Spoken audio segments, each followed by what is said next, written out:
Всем привет, меня зовут Мария Мироневич, и вы на канале Как похудеть. Совсем скоро уже начнется Великий пост, и вы в комментариях и в соцсетях очень много спрашиваете о том, какие же блюда приготовить. Во-первых, мы уже создали для вас целый плейлист, в котором только постные рецепты. Посмотреть эти видео вы можете по ссылке, которая появится вот здесь. Там много вкусных и простых рецептов. А сегодня мы с вами приготовим меню на целый день. Будем с вами готовить завтрак, обед и ужин. И все это будут простые, постные и, конечно, очень вкусные блюда. Давайте начнем с завтрака. Я включила самый маленький огонь и отправляю чайную ложку растительного масла на сковородку. Половинку морковки натираю на самой мелкой терке. Отправляем морковку в разогретое масло и распределяем по сковородке. Нарезаем мелким кубиком вот такой маленький кусочек лука. Отправляем лук к морковке. Следом отправляю 100 грамм замороженных грибов, у меня шампиньоны, и все перемешиваю. Я сейчас прибавила огонь до среднего, для того, чтобы наши овощи быстрее разморозились и сготовились. Перчу по вкусу и еще, конечно же, присаливаю тоже по вкусу и обязательно перемешиваю. Насыпаю 120 грамм овсянки, которая требует варки, геркулес.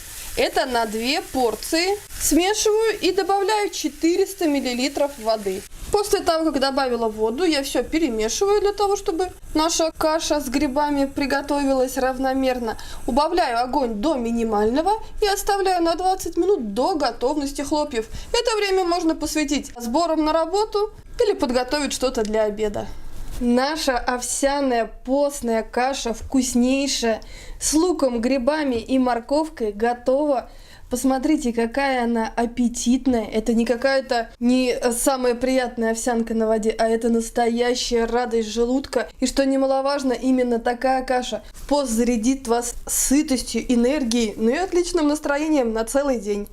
Вес такой порции овсянки на одного человека получился 275 граммов.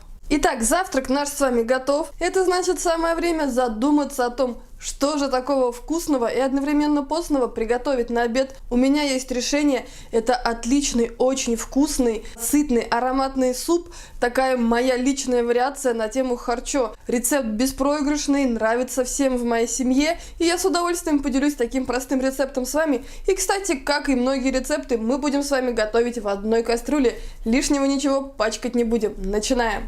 В кастрюлю я отправляю 2 столовые ложки растительного масла и включила самый маленький огонь. Половинку луковицы нарезаю мелким кубиком. Отправляем кубики лука в разогретое масло.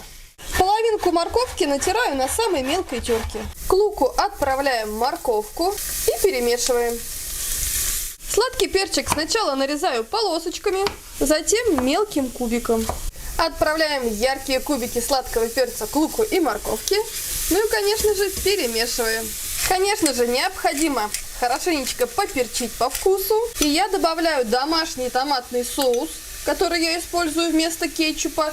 Ссылка на его рецепт появится в правом верхнем углу. Обязательно попробуйте. Я добавила 4 столовые ложки соуса. Добавляю 50 граммов риса. Рис у меня, кстати, длиннозерный. Я его, естественно, предварительно промыла. И сразу отправляю его в кастрюльку, потому что соус у меня готовый, необходимости томат обжаривать нет. И все смешиваю. Теперь нужно буквально минутку подержать все вместе на огне, для того, чтобы рис впитал в себя все вкусы и ароматы. Отправляю в кастрюлю 350 граммов фасоли. Она у меня уже предварительно отваренная. Заливаю водой. Воды потребуется 2 литра. Общий объем у меня получился 2,5 литра. Воды я добавила 2. Теперь еще немного присаливаю по вкусу. Конечно же, хорошенечко перемешиваю. Вот такой уже вкусный, красивый супчик. Остается накрыть его крышкой. И оставляем на 10 минут до готовности на среднем огне. Еще очень важно, рис в этом рецепте выступает как некий загуститель бульона. То есть в процессе варки супа он практически совсем разварится, и мы получим такой густой, насыщенный бульон без использования птицы, мяса и так далее. Такой супчик принесет еще благодаря добавлению фасоли нам сытость, силы, энергии, ну и просто он очень-очень вкусный. Обязательно попробуйте. За 5 минут до готовности супа отправляем чеснок. Это все-таки вариация на тему харчо. Чеснока я отправляю по своему вкусу достаточно много, целых 6 зубчиков. Вы, конечно, можете не добавлять чеснок совсем или уменьшить его количество. Накрываем крышкой, через 5 минут суп готов. Наш суп готов. Он получается практически бархатным, вот такой нежный вкус. Рис очень хорошо разварился. Обожаю этот супчик, он вас согреет, даст вашему желудку комфорт, ну а чеснок подарит просто невероятный аромат. То, что нужно для замечательного постного обеда.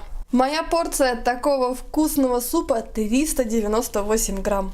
Теперь, когда завтрак и обед готовы, самое время приготовить простой, но очень вкусный ужин. Тут нас, как всегда, выручит она – капуста. Всем любимая, полезная, доступная во всех магазинах и рынках. Мы с вами приготовим ее очень-очень вкусно. Давайте готовить скорее. На дно сотейника наливаю 2 столовые ложки растительного масла. Лук нарезаю где-то на четвертинки, слишком мелко не нужно. Отправляем лук. И перемешиваем. Он у нас будет пока готовиться на самом медленном огне. После лука нарезаем морковку сначала вот такими полукольцами, а затем тоненькой соломкой. Отправляем морковку, нарезанную на соломку, к луку и перемешиваем. Половинку сладкого перца разрезаю вот так пополам, а потом тоненько нарезаю соломкой. Отправляем ломтики перца к луку и моркови и, конечно, перемешиваем. У меня небольшой вилок капусты без кочерышки, он весит 1 килограмм. Разрезаю его на четвертинки и тонко шинкую капусту. Отправляем мелко нашинкованную капусту к овощам. После того, как добавили капусту, обязательно все равномерно перемешиваем и готовим еще на медленном огне, для того, чтобы капуста начала пассероваться. Пахнет уже очень вкусно, сделаем все еще ароматнее. Я хорошенько перчу капусту. Все, перемешиваю еще разочек, накрываю крышкой и оставляю на 10 минут на самом медленном огне. Капустка наша уже вот так красиво подзолотилась. Добавляю пол-литра воды и еще накрываю крышкой на 10 минут для того, чтобы капуста была почти готова. Нам остаются последние штрихи. Я нарезаю щедрый пучок укропа. У меня укропа 100 граммов. Нарезаю его мелко. Вот так уже выглядит наша капуста. Отправляю к ней 300 грамм перловки, которую я предварительно отварила. Добавляю чайную ложку итальянских трав и пол чайной ложки копченой паприки. Добавляю мелко нарубленный укроп, вот такое большое количество. И хорошенечко присаливаю уже по вкусу. Все очень просто, всю эту красоту и вкусноту перемешиваем. Накрываем крышкой и оставляем до готовности где-то на 5 минут. И наш ужин будет готов.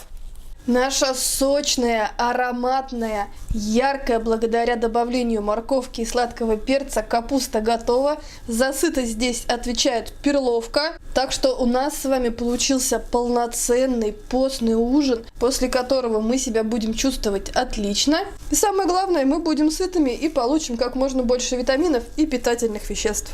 Вес моей порции капусты с перловкой 352 грамма.